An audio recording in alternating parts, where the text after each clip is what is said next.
Most people think the Great Depression of 1929 was a surprise.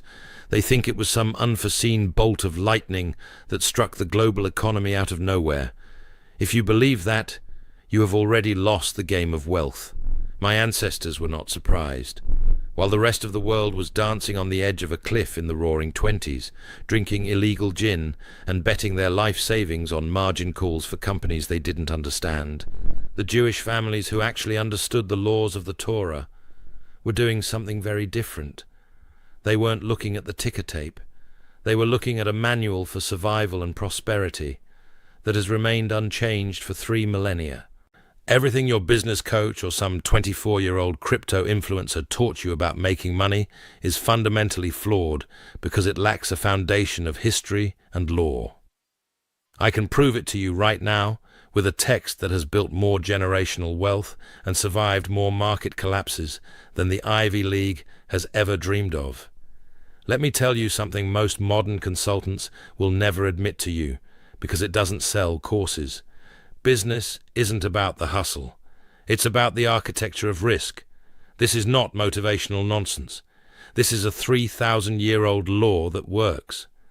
The night before the crash, while Wall Street was celebrating, the wise were preparing for the inevitable cycle of the 7 lean years. I'm going to reveal to you exactly what those families did with their money. Not because I want to inspire you, but because I want you to stop acting like a victim of the market and start acting like a governor of your own destiny. If you want to understand how a small group of people consistently stays at the top of the economic food chain regardless of whether the market is up or down, you need to stop listening to the noise and start listening to the signal. The signal is in the law. The first thing these families did was execute the rule of thirds.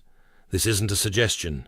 It's a command found in the Talmud, specifically in the tractate of Baba Metzia, 42a. It states very clearly that a man should always divide his money into 3 parts, 1/3 in land, 1/3 in merchandise, and 1/3 at hand. Let's look at this like a CEO looks at a balance sheet. The night before the crash, as the average American investor was 100% in paper assets, they were over-leveraged, borrowing money they didn't have to buy stocks they didn't own. When the crash hit, they had 0 floor. Jewish families who followed the law had a floor. 1/3 in land meant they owned physical real estate, income-producing property that provides a roof regardless of what the stock market says. 1/3 in merchandise meant they had equity in actual businesses, inventory, and trade goods.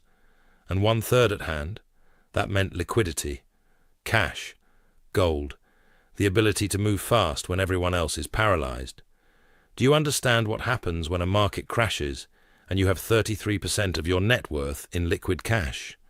You don't panic, you go shopping. While everyone else was jumping out of windows because their paper wealth evaporated, the families who followed Baba Metzia 42a were waiting for the bottom so they could buy up the world for pennies on the dollar. Ask yourself right now, if the market dropped 40% tomorrow, would you be looking for a ledge to jump from? Or would you be looking for the wire transfer button to acquire your competitors? 3,000 years. That's how long these laws have been passed from father to son, in private, in Yiddish, behind closed doors. Nobody wrote them down for people like us. I did. It's called the Torah CEO Code. 12 business laws that the wealthiest Jewish families have guarded for 100 generations. Most people watching this will scroll past the link and never know what they missed. The ones who don't, will. It's in the description. It's in the first pinned comment. Your move. If you don't have 1/3 of your capital ready to deploy, you aren't an investor. You're a gambler. And the house always wins against the gambler. Let's talk about the second strategy. The Joseph Reserve. You know the story of Joseph in Egypt from Genesis 41, but you probably heard it as a Sunday school lesson. I see it as the most sophisticated commodity hedge in human history. Joseph didn't just interpret a dream. He implemented a 20-year fiscal policy. He understood the law of cycles. As the night before the crash of 1929, the families who survived were the ones who realized that the 7 years of plenty were ending. In business, we call this the macro cycle. The Torah teaches us that the world moves in sevens. You have 6 years of work, and the Shemitah, the sabbatical year. You have 7 years of fat cows, and 7 years of lean cows. The Jewish families in New York and Chicago in 1929 didn't believe the boom would last forever, because the Torah told them it wouldn't. They didn't listen to the Federal Reserve or the newspapers saying the economy had reached a permanent high plateau. They listened to the ancient rhythm of the harvest. They built silos. When I talk about silos, I'm talking about capital reserves that are untouchable. In my own businesses, I never ever operate at 100% capacity. And I always keep a Joseph reserve of 20% of my gross revenue in a completely separate entity. This isn't for taxes. This isn't for expansion. This is for the famine. Most entrepreneurs today are so obsessed with scaling that they reinvest every single cent back into the business. They have no silos. When the first dry season hits, a pandemic, a supply chain crisis, a market crash, their business starves to death in months. The Jewish families in 1929 had grain in the silos. They had stayed lean during the fat years, so they could be fat during the lean years. Are you currently eating your seed corn, or are you filling your silos? If you are spending your profits on a lifestyle to impress people you don't like, you are failing the Joseph test. The third thing they did was focus on relationship capital over speculative capital. In the Jewish tradition, we have a concept called arivut, which means mutual responsibility. In the business world, this translates to the most powerful insurance policy ever created, a trusted network. Before the crash, the average investor was a lone wolf. They dealt with anonymous brokers and bought into anonymous companies. When the crash happened, the banks closed their doors. The credit lines vanished. The lone wolves were slaughtered. But the Jewish communities, particularly in the garment district and the diamond trade, operated on a system of mazal ubracha, a handshake and a word. Before you leave, I need to tell you something. Everything I just shared with you in this video, it's one law. There are 11 more. Laws that Jewish billionaire families have never written down for outsiders, until now. I put all 12 in a book called The Torah CEO Code. The link is in the description and pinned in the first comment. If what you just watched made you think differently about money, this book will change how you think about everything else. Go get it. Their money wasn't just in the bank. It was in the trust they had with one another. Let me give you a modern example. If I need $10 million for a real estate deal tomorrow, I don't go to a bank first. I go to my circle. Why? Because the bank is a fair-weather friend. The bank wants to see your collateral when you don't need the money and wants to seize it the moment you do. But a community built on Torah principles understands that we are arevim, responsible for one another. The night before the crash, these families weren't just checking their accounts. They were strengthening their ties. They were making sure their partners, their cousins, and their community members were solid. When the banks collapsed, the Jewish community became its own bank. They lent to each other without the usurious terms of the outside world. They kept each other afloat. Do you have a network that would lend you money on a handshake if the global banking system froze tomorrow? If the answer is no, you are financially fragile. While you have failed to build the most important asset class in existence, social capital governed by divine law. The fourth strategy is the avoidance of riba, or interest-based debt. While the rest of the world was discovering the magic of buying on margin, which is just a fancy way of saying borrowing money to gamble, the wise Jewish families stayed away from the debt trap. The Torah is very clear about the dangers of debt. Deuteronomy 15 tells us that the borrower is a slave to the lender. In the 1920s, the slaves were everywhere. People were buying furniture, cars, and stocks on credit. They felt rich, but they were actually owned by the banks. The night before the crash, the families who walked away with their wealth intact were the ones who owned their assets outright. They didn't have margin calls. A margin call only happens when you are playing with someone else's money. If you own a building outright and the market value drops 50%, you still own the building. You still collect the rent. You can wait. But if you owe the bank 80% of that building's value and the market drops, the bank takes the building and leaves you with nothing. This is basic math, yet people ignore it every day. I see entrepreneurs today taking out high-interest loans to grow their SaaS companies or their agencies. They are putting a noose around their necks and handing the rope to a venture capitalist or a banker. The Jewish families of 1929 who survived were owners, not borrowers. They understood that the greatest way to lose your beracha, your blessing, is to let a stranger have leverage over your life. And my rule is simple. If I can't buy it twice in cash, I can't afford it. That might sound conservative to you. It might sound like I'm moving too slow, but I've been in business for 30 years and I've never been liquidated. How many high-growth founders can say the same after 5 years? The fifth thing they did was maintain an intellectual monopoly. In our culture, we don't just value money, we value chochmah, wisdom. Specifically, the ability to read the signs of the times. The night before the crash, the wise families were looking at the ushpizin of the economy, the guests or the underlying factors.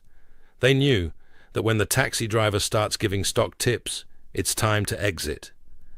This is a variation of the story of Abraham in Genesis 18.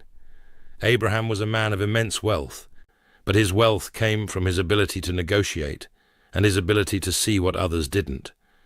He didn't just follow the crowd to Sodom, he stayed on the high ground. The Jewish families in 1929 stayed on the high ground. They invested in their own education and the education of their children so that their wealth was between their ears, not just in their pockets. If you lose all your money tomorrow, but you keep your skills, your connections, and your understanding of the Torah's business laws, you will be rich again in 12 months. If a fool wins the lottery, he will be poor again in 12 months. The night before the crash, these families were diversifying into portable wealth, skills and knowledge that could be moved across borders and through crises. They weren't just invested in the New York Stock Exchange. They were invested in their own capacity to provide value. Are you relying on an algorithm to make you rich? Are you relying on a bull market? Because if you are a hostage. The moment the algorithm changes or the market turns, you are finished. A true businessman, a Talmid Chacham of the marketplace, is the one who can be dropped into any city in the world with nothing but the clothes on his back and build a fortune from scratch because he knows the laws of human psychology, negotiation, and value exchange. Let me ask you a question. Why do you think the Jewish people have remained economically relevant for 3,000 years, despite being kicked out of almost every country they've lived in? It's not a conspiracy. It's a methodology. It's the application of a set of rules that prioritize long-term stability over short-term dopamine hits. The 1929 crash was just one of 100 crashes we've seen. From the Roman Empire's inflation to the tulip mania to the 2008 subprime crisis, the rules remain the same. The people who get wiped out are always the ones who think, this time is different. It is never different. Human greed is a constant. Market cycles are a constant. The laws of the Torah are a constant. If you want to build wealth that lasts, you have to stop looking for the new thing and start looking for the eternal thing. The families who survived 1929 weren't looking for a new way to get rich. They were practicing the old way to stay wealthy. Let's dive deeper into the first point, the rule of thirds. And because most people struggle with the merchandise and at-hand parts. In a modern context, merchandise isn't just boxes in a warehouse. It's your business's equity. It's your intellectual property. It's your brand. The mistake I see entrepreneurs make is that they are 100% merchandise. All their net worth is tied up in their own company. That is a violation of the rule. If your company is your only asset, you are not a businessman. You are an employee of your own ego. You need the land, the real estate, to provide a non-correlated income stream. And you need the at-hand, the liquidity, to protect you from yourself. Why do I say protect you from yourself? Because when things go wrong, the first thing a desperate man does is make a stupid decision. Liquidity buys you time, and time is the only thing you can't buy back once it's gone. The families in 1929 had time because they had liquidity. They didn't have to sell their homes to feed their children. They didn't have to sell their businesses for pennies to pay back a loan. They had the luxury of patience. In the world of wealth, the person with the most patience always wins. How do you implement the Joseph strategy today? It starts with the maaser, or the tithe, but from a business perspective. Most people think of maaser as giving 10% to charity. I see it as the beginning of disciplined capital allocation. If you cannot live on 90% of your income, you will never be wealthy. I don't care if you make $50,000 or $5 million. If your expenses rise to meet your income, you are a high-level slave. The Joseph strategy requires you to take a portion of your income during the plenty years and put it into an account that you pretend doesn't exist. This is your silo. This money is not for investing. It's not for a new car. It's for the famine. When the crash of 1929 happened, the people who had no silos had to beg for bread. The people who had silos became the new masters of the economy. This is a harsh truth, but it is a truth nonetheless. Money is not just a medium of exchange. It is a tool of sovereignty. If you have no reserves, you have no sovereignty. You are at the mercy of the government, the banks, and the weather. Does that sound like the life of a leader to you? The concept of arrêt-voûte, or relationship capital, is where most modern entrepreneurs fail the hardest. And they think networking is about collecting business cards or LinkedIn connections. It's not. Networking is about gemilut hasadim, acts of loving kindness that create an unbreakable bond of reciprocity. The Jewish families in 1929 didn't just know each other. They were deeply intertwined in each other's success. If one man's business was struggling, the others would buy from him, lend to him, and advise him.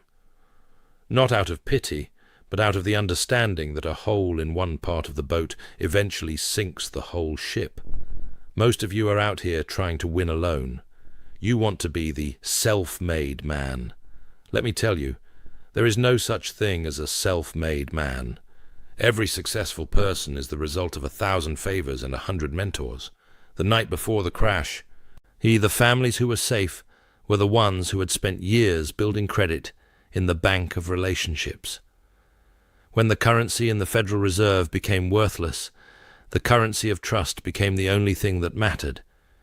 You need to start looking at your business relationships not as transactions, but as covenants. A transaction is, I give you this, you give me that. A covenant is, I am invested in your long-term survival because your survival is tied to mine. That is how you build a dynasty. Let's talk about the avoidance of riba and the psychology of debt. Why is debt so emphasized as a negative in the Torah? Because it clouds your judgment. When you owe money, you cannot see the truth. You see what you need to see to make the next payment. The families who were wiped out in 1929 were blinded by their debt. They thought the market would keep going up because it had to go up for them to survive. They lost their objectivity. In business, objectivity is your greatest weapon. You must be able to look at a failing project and kill it. You must be able to look at a declining market and exit. But if you are leveraged to the hilt, you can't exit. You are strapped to the rocket ship, and if it explodes, you explode with it. The Jewish families who followed the law of Deuteronomy 15 knew that being the lender to many nations, but a borrower from none, was the ultimate position of power. They didn't use debt to buy wants. They only used credit, if they used it at all, to facilitate massive, low-risk needs, where the asset clearly covered the liability. Even then, they preferred partnership over debt. In a partnership, you share the risk. In debt, you carry the risk while the bank shares the profit. Which one sounds like a better deal to you? Finally, the intellectual monopoly. We are told in the Proverbs of Solomon that wisdom is better than rubies. The families in 1929 understood that wealth is a byproduct of value, and value is a byproduct of skill. They didn't just teach their children how to manage money. They taught them how to think. They taught them the Talmud, not just for the religious aspect, but for the rigorous, legalistic, and analytical training it provides. The Talmud is essentially a 63-volume exercise in critical thinking, contract law, and ethical dilemmas. If you can navigate a complex page of the Gemara, you can navigate a complex merger and acquisition. The night before the crash, and these families were relying on a level of mental clarity that their peers didn't have. They weren't reacting to headlines. They were analyzing the underlying structures of the market. They knew that a house built on sand cannot stand when the storm comes. That's a concept we have too, though others use it. Are you investing in your own chochmah? Are you spending as much on your mental development as you are on your marketing? Because marketing can attract money, but only wisdom can keep it and multiply it. Let me tell you a story from the Diamond District, a place that has operated on these principles for over a century. In that world, millions of dollars worth of stones are traded with a handshake and the words Mazal Ubracha. There are no 100-page contracts. There are no armies of lawyers. Why? Because the cost of breaking that trust is higher than the value of any single diamond. If you cheat a man in the Diamond District, you are finished. Not just in New York, but in Tel Aviv, Antwerp, and Mumbai. The community will excommunicate you. The night before the crash of 1929, that kind of internal ecosystem existed. While the secular world was collapsing and suing each other, the Jewish merchants were quietly settling their debts and reorganizing their assets through their own internal courts and agreements. They didn't need the government to save them. They had a system that was older and more robust than the government. This is what I want for you. I want you to build a business that is an island of stability in a sea of chaos. This brings us to a crucial question. How do you actually apply this today? So you are living in a world that is more volatile than 1929. The speed of information and misinformation is thousands of times faster. But the laws of the Torah don't care about the speed of your internet connection. They are universal constants. If you want to move from being a victim of the economy to a master of it, you need to start implementing these 5 things immediately. First, audit your diversification. Don't tell me about your diversified portfolio of 15 tech stocks. That's not diversification. That's one sector in one asset class. Do you own land? Do you own merchandise, a business or equity in someone else's business? Do you have a third of your net worth in a liquid at-hand form that isn't tied to the solvency of a single bank? If not, you are out of balance according to Baba Metzia. You are exposed. You need to start rebalancing. Sell some of the paper wealth while the sun is still shining and buy some land and liquidity. Second, build your silo. Starting today, 20% of everything your business makes needs to go into a reserve that you do not touch, not for a once-in-a-lifetime opportunity, not for a new warehouse, for the famine. If you think 20% is too much, then your business is too inefficient. You are bloated. Cut the fat. A healthy business should be able to operate on 80% of its revenue. If yours can't, you aren't a CEO. You're a juggler trying to keep too many balls in the air. Joseph saved 20% for Egypt, and it saved the known world. Do you think you're smarter than Joseph? Third, evaluate your relationships. Who are the 5 people you do business with most? If you went bankrupt tomorrow, would they help you get back on your feet, or would they be the first ones to sue you? If the answer is the latter, you need new partners. You need to start building arivut. Start by being the person who helps others first. Build a reputation as a man whose word is more valuable than a signed contract. In the long run, the trust premium you earn will be worth more than any profit margin. Fourth, eliminate the riba in your life. Stop using debt to fund your lifestyle, and stop using it to fund speculative growth. If you have high-interest debt, pay it off with the intensity of a man whose house is on fire. Because it is. Debt is a fire that consumes your baracha. Once you are debt-free, stay that way. Build your business through cash flow and strategic partnerships. Own your assets. And be the lender, the one with the capital, not the borrower, the one with the stress. Fifth, commit to a Havruta style of learning. In our tradition, we never study alone. We study in pairs, challenging each other, arguing, and refining our understanding.